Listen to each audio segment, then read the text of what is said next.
few months ago, my father received an invitation to attend his friend's wedding in a distant, isolated village outside the country. The wedding was an extravagant affair, and our entire family was invited. However, due to school commitments and my little sister's delicate health, my parents decided that only they would go, while my sister and I would stay home alone. They assured us that it would only be for a few days, and they'd be back before we knew it.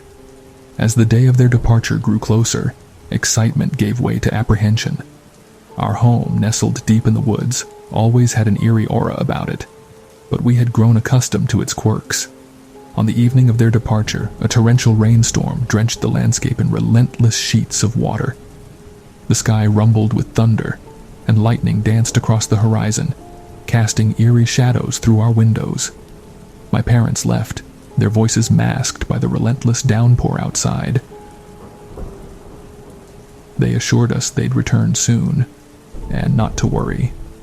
As they drove away, I couldn't shake the feeling of unease that had settled upon me like a heavy cloak.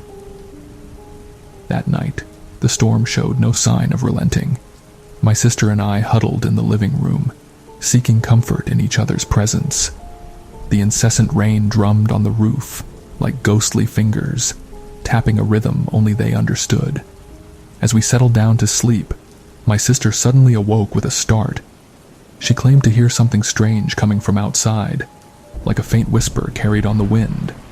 I dismissed it as her imagination playing tricks on her, but her insistence began to wear on my nerves. "Just listen," she pleaded, her eyes wide with fear. I strained my ears, and to my horror, I could make out the eerie murmur of voices carried on the wind. They were faint, almost inaudible, but they were there, and they seemed to be drawing closer. We crept to the window and peered outside. The rain obscured our vision, but through the sheets of water, we could see faint, flickering lights moving through the woods. Panic seized me, but I tried to reassure my sister that it was probably just some lost travelers seeking shelter from the storm. But deep down, I knew something was terribly wrong. The voices grew louder, more distinct, and their tone took on an otherworldly quality. It was as though they were chanting in an ancient, forgotten language that sent shivers down our spines. We retreated to our room, locking the door and clutching each other in terror.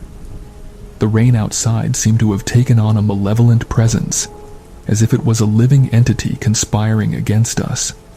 Hours passed, and the chanting outside grew louder, more insistent. It was as if the voices were right outside our window, whispering malevolent secrets and dark incantations. We dared not look outside, for fear of what we might see. Suddenly, the power went out, plunging us into darkness. The only illumination came from the faint glow of the moon through the rain-soaked window. The chanting continued, now accompanied by a rhythmic pounding that seemed to shake the very foundations of our house. My sister and I clung to each other, tears streaming down our faces. We were trapped, alone in the darkness, with whatever sinister presence lurked outside. And then, as suddenly as it had begun, the chanting stopped. The pounding ceased, and an eerie silence descended upon the house.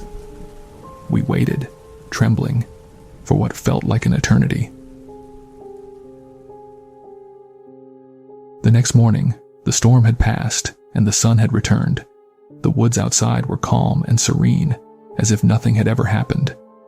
My parents returned home, oblivious to the terror we had endured. We tried to explain what had occurred, but they dismissed it as a child's overactive imagination. To this day, my sister and I know the truth. Something malevolent had visited our home that rainy night. Something ancient and evil that defied explanation, and we were left with the haunting knowledge that it might one day return.